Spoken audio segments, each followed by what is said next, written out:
এক শ্রেণীর লোক আছে বেশ তারা জ্ঞানী গুণী, তারা সবসময় তাদের নিজের আরাম-আয়েশটার দিকে বেশি তাকায়।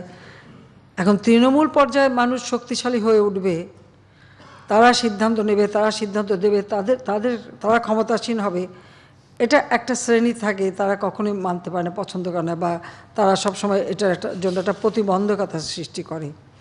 আর এর সাথে ইন্ধন যোগায় আমাদের যারা স্বাধীনতা বিরোধী ছিল, যারা ওই পাকিস্তানি হানাদার বাহিনীর দোসর ছিল। আর পাকিস্তান বা অনেক বড় বড় দেশও তখন যারা 7 ফ্লিট পাঠিয়ে আমাদের যুদ্ধে আমাদেরকে বাধা দেওয়ার চেষ্টা করেছে, তাদের কাছেও বাংলাদেশের স্বাধীনতা বা এই বিজয়টা, যারা পাকিস্তানকে সাহায্য করেছিল, তাদের কাছে এই বিজয়টাও গ্রহণযোগ্য ছিল না। কিন্তু তারা জানে যে বঙ্গবন্ধু শেখ মুজিবের নেতৃত্বে এদের স্বাধীন হয়েছে। এবং পাকিস্তানের রাষ্ট্রপতি ইয়াহিয়া খান তো ফাঁসির আদেশটাও দিয়ে দিয়েছিল, কিন্তু আন্তর্জাতিক চাপে সেটা আর কার্যকর করতে পারেনি। কারণ তাকে বঙ্গবন্ধু শেখ মুজিবকে মুক্তি দিতে তারা বাধ্য হয়। তিনি বাংলাদেশে ফিরে আসেন, যুদ্ধ বিধ্বস্ত দেশ সফলভাবে গড়ে তোলেন। মাত্র 3 বছর 7 মাস 3 দিন হাতে সময় পান। এই সময়ের মধ্যেই কিন্তু এই বিধ্বস্ত বাংলাদেশ গড়ে তুলে বাংলাদেশকে একটা পর্যায়ে নিয়ে আসেন, এমন পর্যায়ে যে উন্নয়নের যে ধাপটা তিনি উঠিয়ে নিয়ে এসেছিলেন, আমরাও আজ পর্যন্ত তা কিন্তু পারিনি। এটা হলো বাস্তবতা।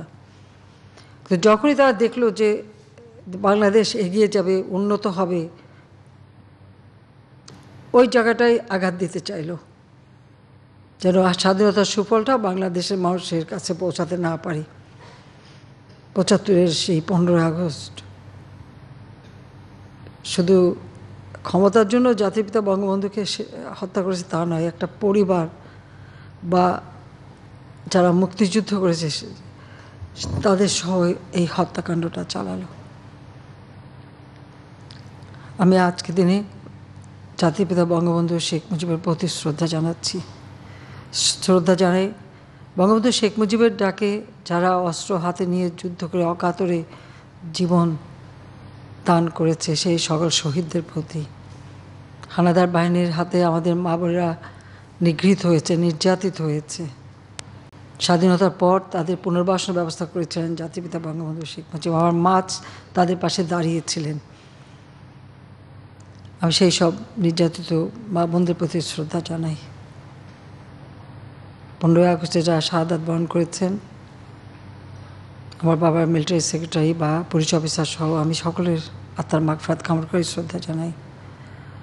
15 আগস্টের পর থেকে আমাদের ইতিহাস বিকৃতি শুরু হয়, বঙ্গবন্ধুর নাম মুছে ফেলা হয় এবং সকলের নামে নানা ধরনের কুৎসা রটনা করে করে মানুষকে বিভ্রান্ত করার চেষ্টা করা হয়। 7ই মার্চের ভাষণ নিষিদ্ধ হয়ে যায়। যে জয় বাংলা স্লোগান দিয়ে এদেশের মানুষ অকাতরে রক্ত দিয়েছে, একটা মুক্তিযোদ্ধা যখন অস্ত্র হাতে নিয়ে যুদ্ধে গেছে, শত্রুকে মোকাবেলা করেছে, ওই জয় বাংলা স্লোগান দিয়েই কিন্তু তারা সেই শত্রুকে আঘাত করেছে, নিজের বুকের রক্ত ঢেলে দিয়েছে। সেই জয় বাংলা স্লোগানটাও বাংলাদেশ থেকে মুছে ফেলা হয়। আমি জানি না পৃথিবীর আর কোনো দেশে এভাবে একটা যুদ্ধ করে যারা এত আত্মাহুতি দেয় তাদেরকে এত অবমাননা করে। বাংলাদেশে এমন একটা সময় চলে এসেছিল যখন কেউ আমি মুক্তিযুদ্ধ করেছি এই কথাটা বলার সাহস ছিল না, কারণ এই কথাটা বললে চাকরিও পাবে না, কাজও পাবে না, ব্যবসা করতে পারে, কিছু করতে পারবে না। আর কিছু দালাল জুটে গিয়েছিল এই ক্ষমতাসীনদের সাথে, যারা ক্ষমতার উচ্ছিষ্ট বিলিয়ে নিয়ে আবার নিজেরা দল করে ক্ষমতায় থাকতে চায়।